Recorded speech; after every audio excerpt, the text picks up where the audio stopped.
This is episode 7 of the Nothing Human podcast, 3 Powers of the Human Spirit, part 7, on the Intellect. I am a human being.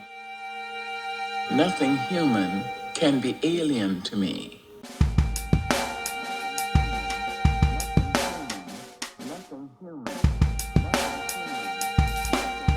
Welcome to the Nothing Human podcast, a biblically informed think space for exploring and articulating all the ways we make or break sense of human experience. I'm your host, Michael Minkoff. From my youngest days, I have been fascinated with categories of thought, those often unconscious filing mechanisms that invisibly populate our premises, direct our inquiries, and ordain our conclusions.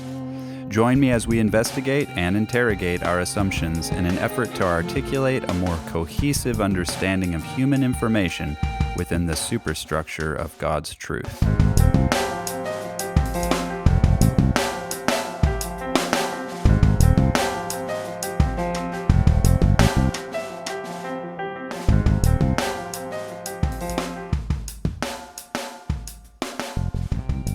Welcome back to the Nothing Human podcast. We're going to talk about the intellect today. But before, I wanted to talk to you a little bit about some other things. Number one, I'm really thankful for all of the encouragement and engagement that you guys have been throwing my way concerning the podcast.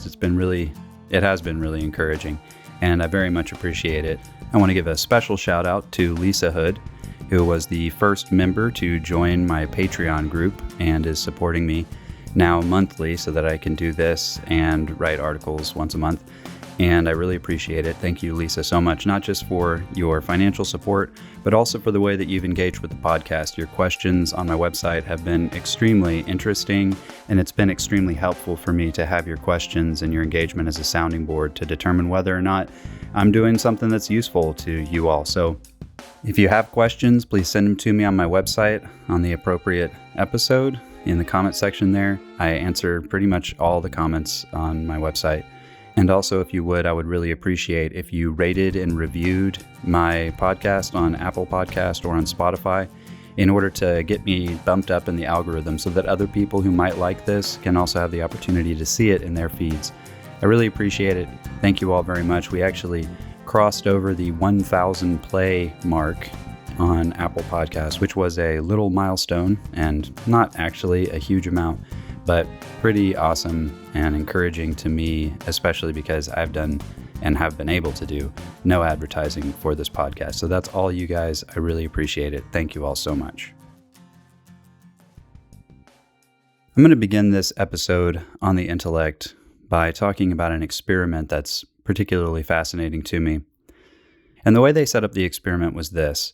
They brought in a group of mostly women, and they told them that the purpose of the study was to determine if interviewers for jobs and other things like that discriminated on the basis of facial scars, that if a person had facial scars, would there be more discrimination or more negative spirit or attitude from the interviewer or from the conversation partner. And the twist of the experiment was that right before these mostly women, but also a couple of men, I think, went in to have the interview or the conversation, the makeup artist would come to say that they were checking on the scar, but in fact, they were removing the scar. So the person who had these cosmetic scars applied to their face had already seen themselves in the mirror and seen that they looked cosmetically disfigured in some way with some scar really prominently on their faces. And they were about to go into these conversations, and then right before they went in, without their knowledge, these scars were removed from their faces. And what was interesting is that all of these participants pretty much said when they came back from the conversation or the interview that they had experienced heightened and unusual amounts of aggression and discrimination and negative attitudes during these interviews and conversations. Now, we know, because the scars were taken off of their faces, that it wasn't because they actually had scars. And so the study attempted to distinguish between whether or not they had these feelings of discrimination because of a self-fulfilling prophecy or because of confirmation bias. What that means is, if it were self-fulfilled prophecy, what that would mean is that a person went in expecting to be discriminated against and was therefore cagey or withholding or rude in a way that actually elicited rude responses from the interviewer or conversation partner. In fact, that wasn't so much the case. It was more that the people going in with, thinking they had scars on their faces were just reading into and assuming things because they expected to see that there was going to be an additional amount of discrimination. And so because they expected that, they found it. They saw it wherever it was. And so the experimenters determined this was confirmation bias. Why this is interesting, or why this is apropos in the realm of the intellect, is because if the intellect is designed to determine how things are, and if you're thinking that the intellect is just some unbiased, neutral observer who just takes in information, you are incorrect. That is just not the way it works. That part of the fundamental problem with the intellect is that it is by nature and by necessity biased. That's a pretty good segue into our section on misconceptions concerning the intellect. And our first misconception is that truth equals fact. The idea being there that everything out there, the facts, the neutral, observable, objective facts, if you take them all in the aggregate, meaning all together, then that equals truth. So truth equals fact, fact equals truth. And this is a pretty common misconception among Western thinkers. And it is incoherent. It is not able to be true. For one, even from what we just talked about, your understanding of the facts is already biased. So if you're going to get at the truth, not only do you have to deal with the fact that you have a limited access to all the facts, but also even the facts that you think you have, you're bringing them in, filtering them through prejudices and biases that you already have, so that you are going to see more of what you expect to see. We also understand that truth is bigger than fact in the same way that righteousness and life are beyond the visible world. Remember in the past episodes, we talked about how the rule of righteousness, your law, has to be beyond the body. It has to encompass more than just your own individual body. In the same way, your understanding of good and evil, or of life versus death, has to encompass more than just your body. Because we said, if God is righteous and God is life, then obviously that has to mean something beyond just material terms. Well, the same is the case in the aspect of the intellect with the truth, that in the same way that a law or taste confined entirely to one's own experience and body would be limited and disordered, so a truth confined to the sensory reality will be incomplete and ultimately disordered, if not totally wrong based on biases and other things like that. So an entirely fact-based system of truth isn't even possible, and so truth has to be personal and relational. Another way of thinking this is, how would you have access to any truth? If truth is equal to fact, how would you have access to any truth if you didn't have access to all the facts? We all know that we don't have access to all the facts. And so how is it that we can say that anything is true with any degree of certainty? Some people would say you can't say it's true with any degree of certainty, but the very idea that there is a knowledge that's at all reliable has to be based on this idea that truth is beyond fact. Truly, the greatest intellectuals in human history, even if they weren't believers or Christians or whatever, tended to believe this, that truth had to be something that was beyond just mere perception or sensory perception. I'm talking about Plato. I'm talking about Aristotle. I'm talking about, obviously, all the Christian Platonists and philosophers that came in between them. But even such, you might call them theists, like Albert Einstein, who you may have heard of, and Kurt Gödel, who was a brilliant logician. Both of them had as a fundamental understanding that the only way that you could have access to truth, even in finite terms, is if there was some sense of truth beyond all finite terms. You may not be able to drink the ocean, but you certainly could swim in it. So you might not be able to have the truth in you, but you could be in the truth. And this is fundamental, especially when you're thinking about intellect having its central function in faith or belief. Faith has to do with believing into Jesus, believing into God. And that is actually the term that is used in the scriptures. Almost every time you see believe in Jesus in the New Testament, for instance, the preposition that is used in the Greek is not epsilon nu, which is pronounced N, believe in Jesus. It's actually epsilon iota sigma, which is ace.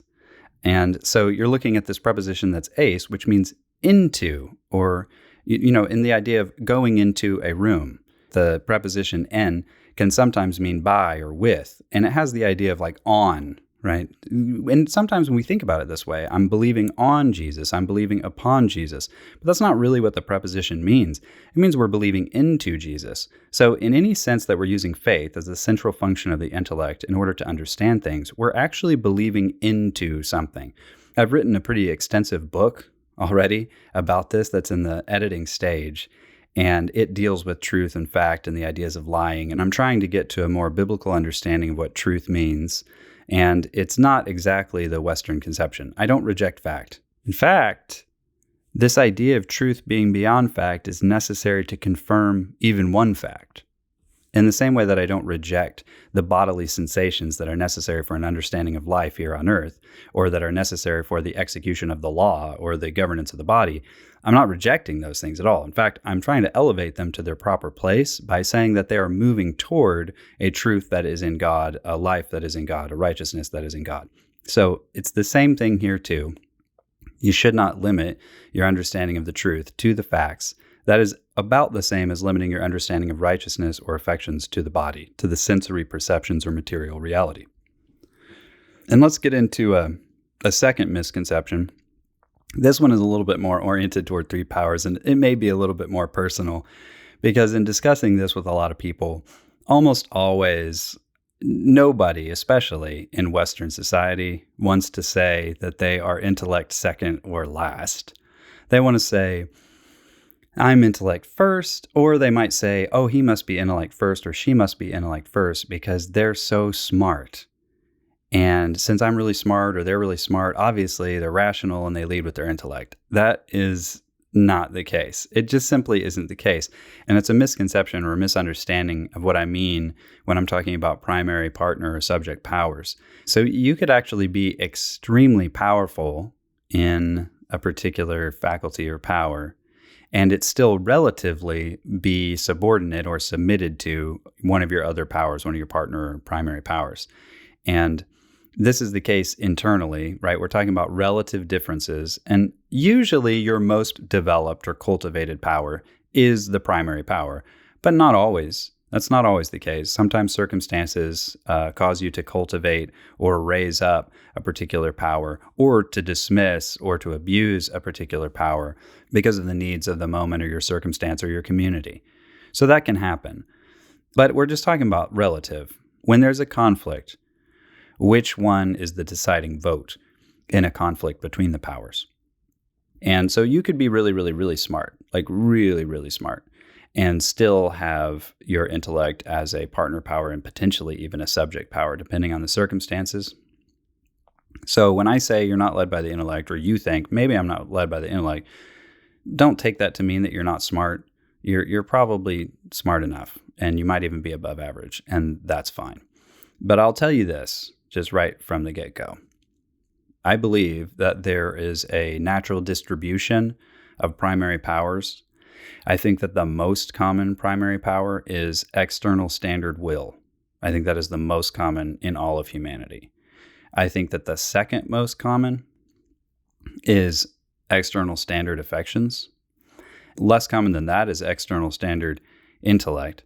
The internal standards in all of those demographics are much, much more rare, but internal standard intellects are exceedingly rare. The likelihood that you are one, probably not. And even external standard intellect, probably not. We just don't need as many intellects as we need people who do things and who order things according to good. If you think about it, it's like, practicality, efficiency, effectiveness, these things are generally done through the will and through the affections.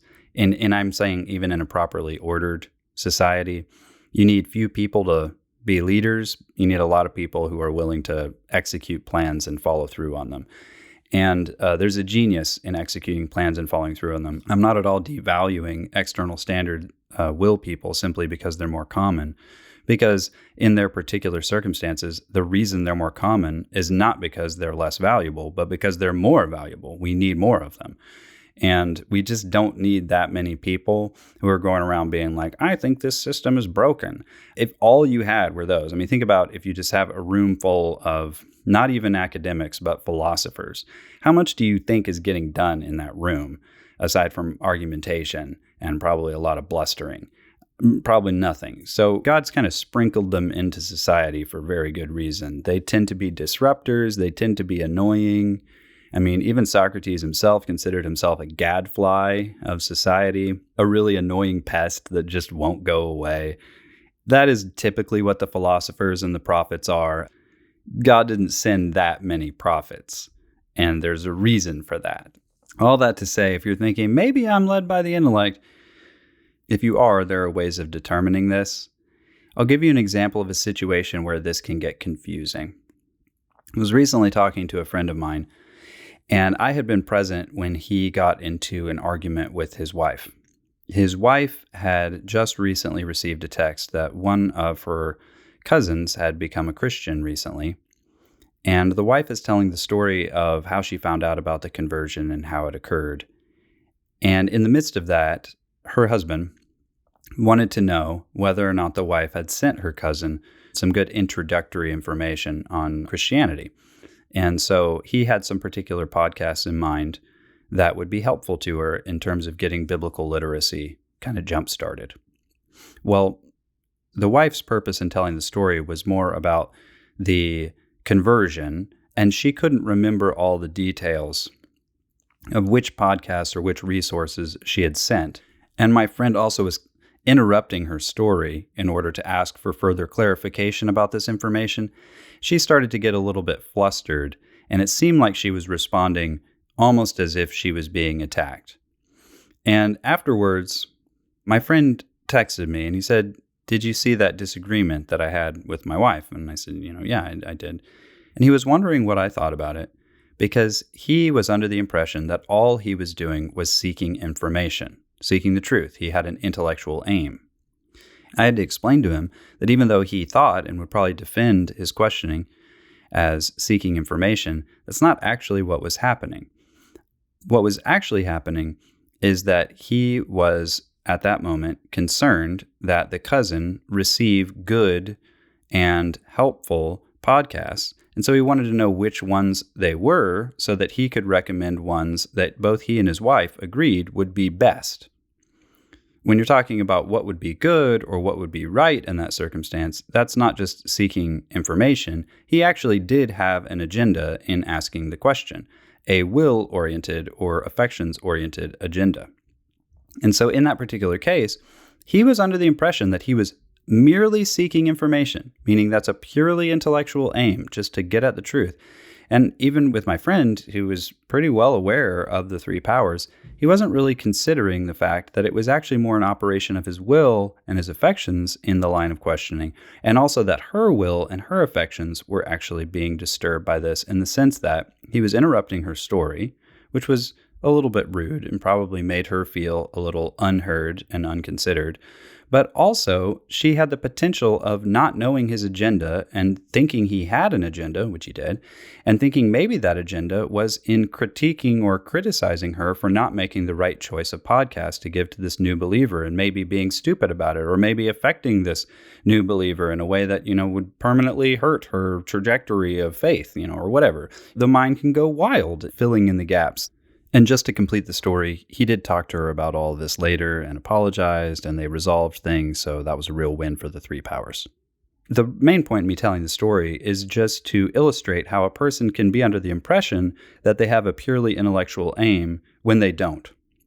Most people are not intellect-led, meaning their main goal isn't the truth. Their main goal isn't just getting information and growing in the truth. They have other agendas in place, and that's not wrong.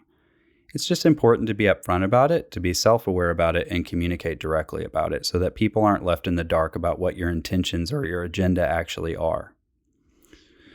So, you may be really smart, and that is great, but it's very unlikely that your main goal is actually the acquisition of information or of knowledge or of truth. In fact, it's more than likely the case that if you are acquiring information, knowledge, or truth, it is for some aim, and there's nothing wrong with that. It's just important to understand that's what's going on. And speaking about the intellect, we want to talk about some biblical categories that relate to the intellect that I'm sure that you've probably seen in the scriptures, especially in the wisdom literature, particularly in Proverbs. And these three words that you'll see repeated quite a bit are knowledge, understanding, and wisdom. And all three of them are intellectual processes of some kind or another, or have to do with the intellect. So I want to get into this and talk a little bit about what each of these mean. Starting with knowledge, we've already explained that truth is larger than fact. So I'll just say right now that knowledge in the scriptures, generally speaking, does not have to do with neutral, objective, observable phenomena. It does have that quality, but generally speaking, the idea of knowledge is gained not through objective, neutral observation in the scriptures, but rather through intimacy. You see this all throughout the scriptures.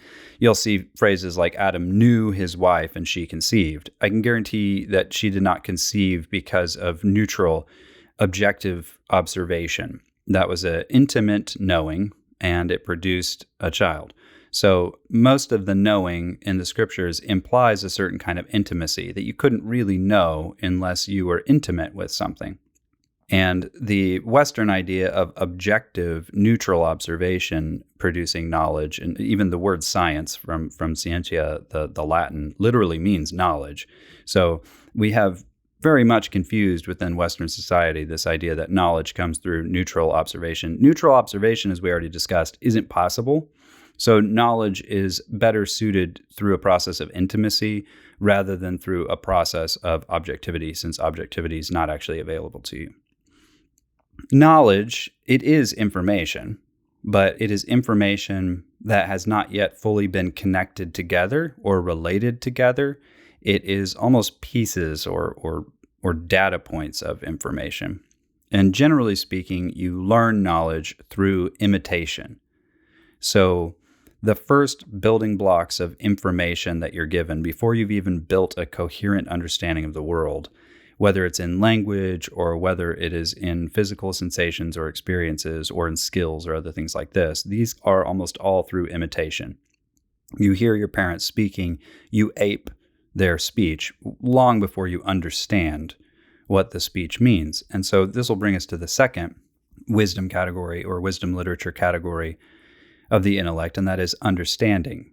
Understanding is when you start to relate different knowledges together into a coherent, larger structure of knowledge or information.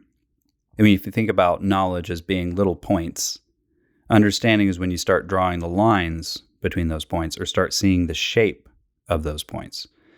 And sometimes understanding can be false. You could have a false understanding. You could cohere or synthesize the data points in a way that comes up with a shape that isn't actually accurate because there's not enough data points there. And once you get more data points, they kind of fall outside the lines and you realize, ooh, my shape is not correct. I need to reevaluate my understanding. So we talked about how knowledge is learning through imitation. Understanding would be learning through integration. So with understanding, you're integrating together the knowledge that you have acquired through imitation. Wisdom, on the other hand, is almost an integration of integration. Not only are you understanding the shapes, you're also understanding how that shape might occur in other sets of data, even in other sets of data that are new to you or in novel circumstances.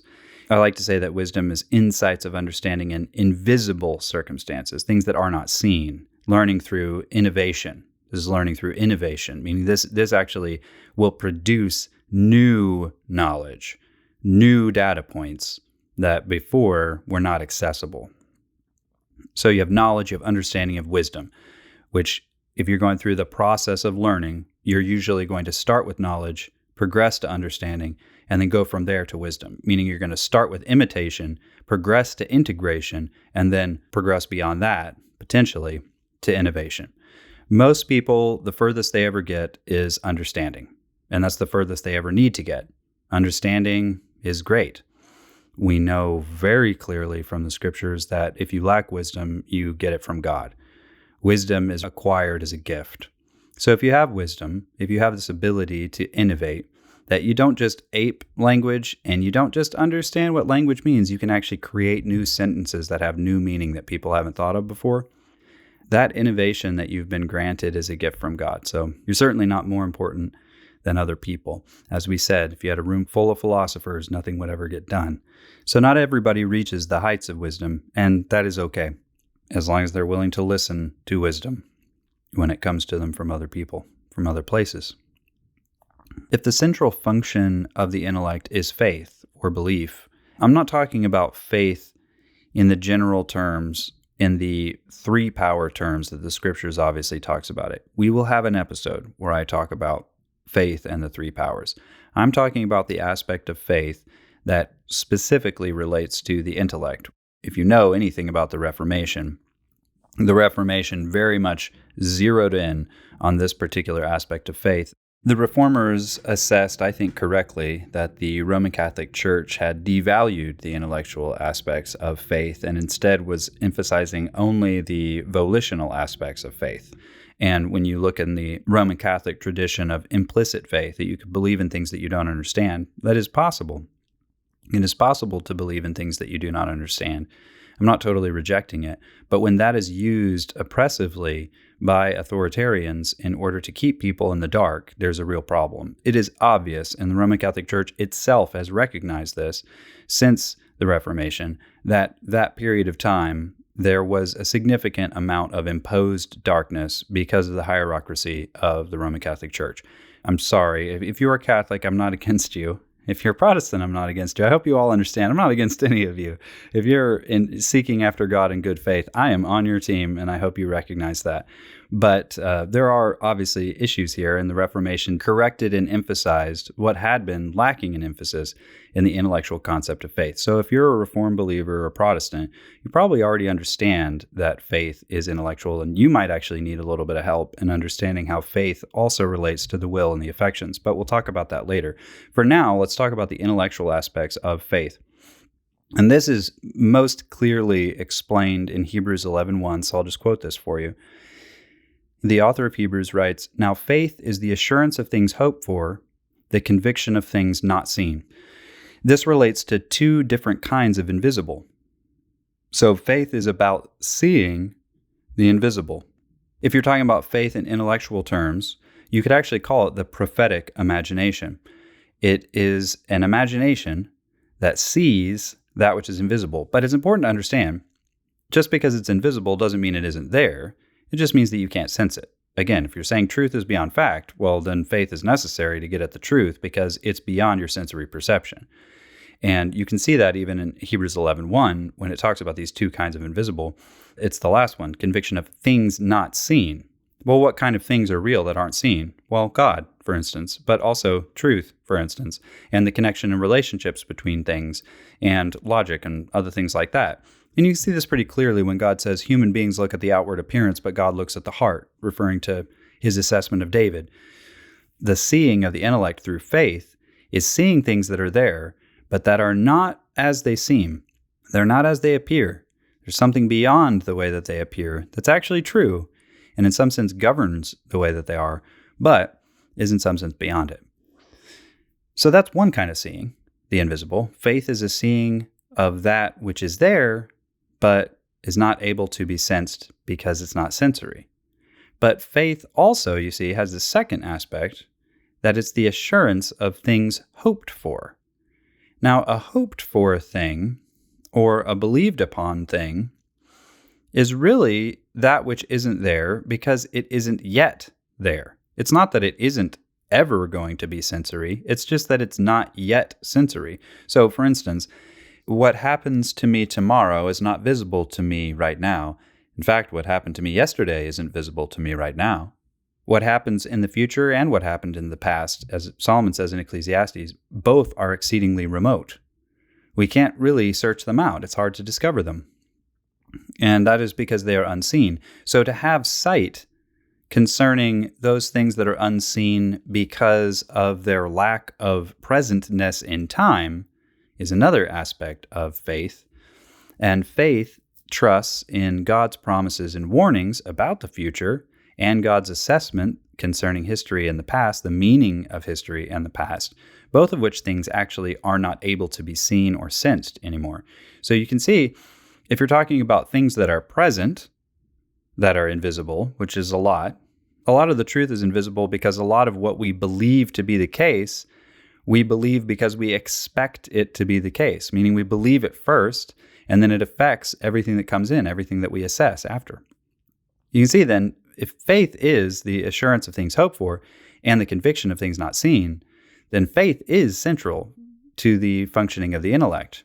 Because the intellect, if it's going to try to get at truth, and truth is beyond sensory perception, it's trying to see what is true right now that isn't sensory, and it's also trying to see things that could be sensory tomorrow but aren't yet sensory, or that were sensory yesterday but aren't still sensory.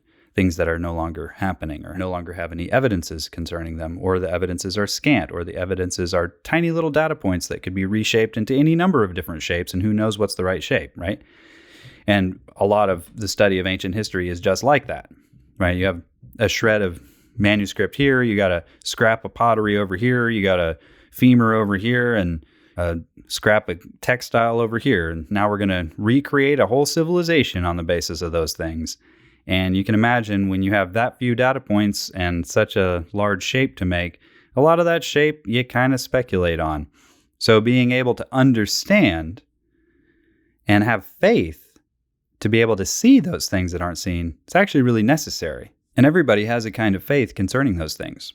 Some people's faith concerning them is not very good, but everybody who has any opinion on anything is basing it to some extent or another on things they take for granted. First principles that they take for granted that they've built upon. Knowledge, in other words, that they've built upon. So if we're going to talk about the intellectual aspect of faith, and we've already said you could call it the prophetic imagination, I'll give you 2 sentences of what the prophetic imagination actually is. The prophetic imagination is seeing things for how they really are in spite of how they seem, and seeing things for how they could be in spite of how they are. Those are the 2 invisible sights of faith that you see in Hebrews 11:1, just put in my own words. I think those are helpful things to consider, so take some time and think about those. We haven't even gotten to any disorders of the intellect, so let's go ahead and do that. I should have probably done this with the disorders of the other powers, but I didn't. So I'll just explain it here, and you can probably work it out yourself in terms of the other powers. There's 2 kinds of different disorders. One of the disorders of the powers has to do with a disorder between powers, meaning it's a disorder of a particular power because of the disordered way it's reacting to or relating to another power. But then there are also internal disorders that are disordered within a particular power because of the gold standard function. So I focused on the gold standard function, but I didn't really explain to you that some of the other disorders that I also talked about in some of those other episodes weren't really disorders within the power, but they were disorders that occurred between the powers. Any disorder in a particular power that happens between powers, it could happen because that particular power is either being dismissed and abused, or because that particular power is being transgressive, outside of the jurisdiction of its particular domain. Let's talk first about the disorders of the intellect between powers. So if you have the intellect dismissed, the intellect could be dismissed by affections or by will, and it results in pretty similar realities. And this would be confirmation bias or self-fulfilling prophecy, which we talked about with the cosmetic scar experiment. But you see this oftentimes with people who want something so badly, desire something so badly. We talked about that as the overlap of the affections and will, desire. So if they want something or desire something so badly, or they think some particular thing is right, then they will dismiss or reject intellectual information that contradicts it. And the intellect by necessity must be free. You can see this also with the affections. The affections must be free. Because the will is a governing power, it tends to be both self-governing and others governing. But this is unhelpful, especially when you're talking about the necessary freedom for the affections or for the intellect. The intellect should be free. It doesn't matter where something comes from. It doesn't matter where something leads. If something is what something is, it should be accepted by the intellect. Now, we have problems, obviously, because we are finite, so some of the things we think are true may not be. But the intellect should remain open then. If something in the will seems to say, this may be true, but it doesn't seem right, we're not allowed to believe this. Maybe just leave that particular thing open and allow the intellect to gain more information, or in fact, tell the intellect, hey, we're going to give you the freedom to get that additional information and do a little more study on this. That is necessary. Now, is that dangerous? Sure. I mean, when you're looking at deconstruction, that's what happens, is that the will has been grasping the intellect so tightly and disallowing it from making any kind of inquiries into anything. And then all of a sudden they realize, hey, maybe I should have a little more freedom to search out some of these things. And sometimes in their newfound freedom, they come to some really premature and terrible conclusions that oftentimes can shipwreck their faith. But you know what? They need to have the freedom to make those inquiries, and we should not be afraid of them. And ultimately, the truth is true. And there is no wisdom or counsel or understanding that's against Yahweh. And we should accept that. And we should allow the truth to do its work and persuade over time without trying to control or coerce people. And I think that that will actually do a whole lot more to furthering faith than it will to furthering unbelief. I know that might be counterintuitive, but I promise you it's the truth. So the intellect could be dismissed or abused. But a thing that happens also is that the intellect abuses the affections, and this, generally speaking, leads to sociopathy. I have experienced this. So remember I told you about my article, How Christian Rationalism Turned Me into a Psychopath. So if you're interested in seeing how the intellect abusing the affections can create sociopathy, then I recommend you read that article, because that's exactly what it did in me. And also, the intellect, my intellect, has abused the will. So I have also experienced throughout my life the intellect abusing the will, which generally produces sloth and despair. That the intellect basically says, what's the point? And gives up. Because, as you know from Ecclesiastes, with increasing knowledge comes increasing pain. Generally speaking, the more wisdom you have, I mean, think about Ecclesiastes is considered by some to be one of the most depressing books of the Bible, because once you truly see the value of your life on its own terms and the value of existence even on its own terms, it's a pretty dismal picture. And unless there is something beyond that you hope in and that you love, living life can be sometimes really difficult, and it oftentimes will lead to despair and sloth. And you could say that despair also has an affectional quality in that it is a sort of sadness, but I'm mostly talking here about the despair that paralyzes you from being able to act. Basically saying, what's the point? I'm not even going to try. I'm not even going to try and make a choice, and you just kind of Bartleby your way out of your life. Bartleby is a great little novella where the protagonist is a dude who just starts saying, I would prefer not to. And eventually by the end, he would prefer not to do his work. He would prefer not to leave his office. He would prefer not to take showers or take baths or eat food. And eventually he would prefer not to live. Spoiler alert. But anyway, so when I say that Bartleby, that's what I'm talking about. And that is, in some sense, the intellect totally abusing the will. So the internal disorders of the intellect would be in the goal or the standard or the function. The goal of the intellect is the truth of God. And so a disorder in that way would really be a premature resolution, like we talked about before, with lesser truth or truths, or a failure of freedom or open-mindedness. This happens a lot. So the truth of God is something that we're always going to be seeking. And just like the ocean, we're never going to be able to drink it. We're only going to be able to swim in it and see a little bit more of it. And that is really the purpose of the intellectual pursuit of the truth. So anytime you're thinking, I really got it, I'm already there, you're not. In fact, that is the opposite of the true good faith operation of the goal of the intellect.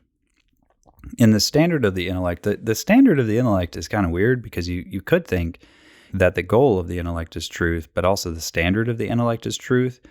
But really, when we're talking about truth, as far as the standard, we're talking about reality, and not just visible reality, but invisible reality as well, all things. And most importantly, the reality of God and the reality as God sees it.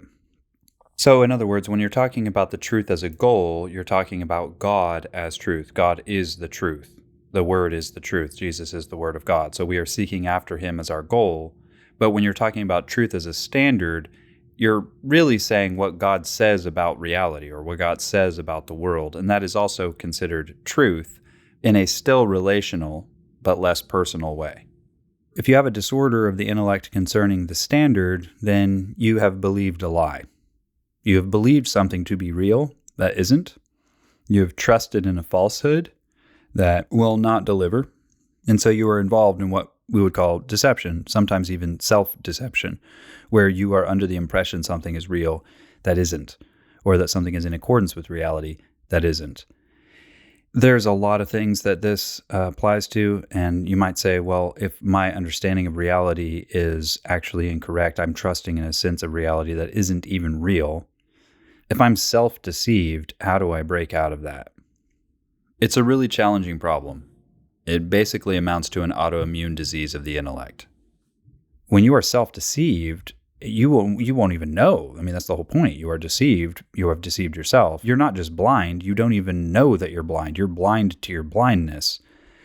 The only thing I can tell you, and you'll notice I'll bring this up quite a bit in all the powers, you got to be humble. That the biggest problem and the biggest thing that keeps people in states of self-deception is their pride. And the most important thing in using your standard and being corrected and being disciplined, because that's what is necessary. You don't have the right shape for all the data points even that you have. So you're constantly coming up with new things and being corrected, and that requires humility. I like to tell my children, you have two choices here. You can either look like a fool or you can be a fool. But you don't have any other choices than that. You have those two choices, look like a fool or be a fool. Now, in order to not be a fool, you're going to have to look like a fool. Because you're going to have to ask the stupid questions. You're going to have to be the only person in the class who raises their hand and says, I don't know. And that requires humility. And that's, I think, one of the greatest tools to undo self-deception is to understand if you're self-deceived, you're a person who cares a whole lot more about looking like you are wise than actually being wise. And you need to pursue humility, humble yourself before God and other people, and maybe even start in the process of imitation, gaining new knowledge and growing in your understanding of reality.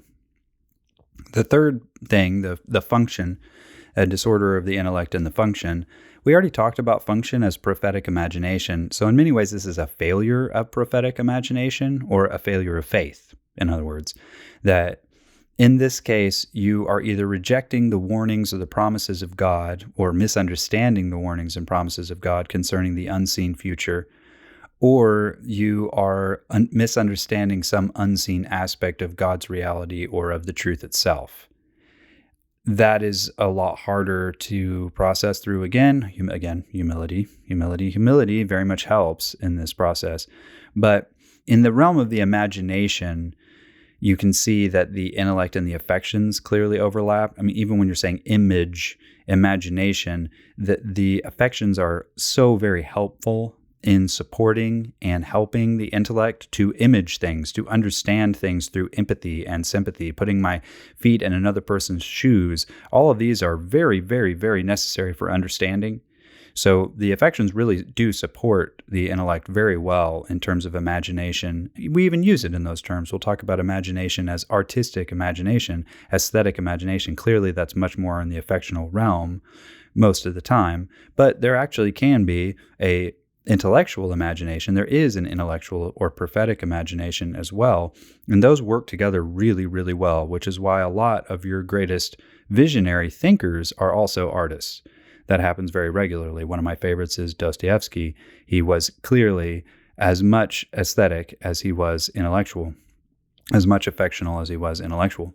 But there's also an interaction between the will and the intellect and these things in terms of experience, that it is through the will that we actually gain experience and learn from experience. So, for instance, if you have a failure of the function of faith, so that you have disbelieved a promise or a warning of God, well, experience, which is achieved through the will, meaning some choice that you have made, experience is that interaction of the intellect with the will that says, hey, let's look at what we've done and let's assess how well it turned out.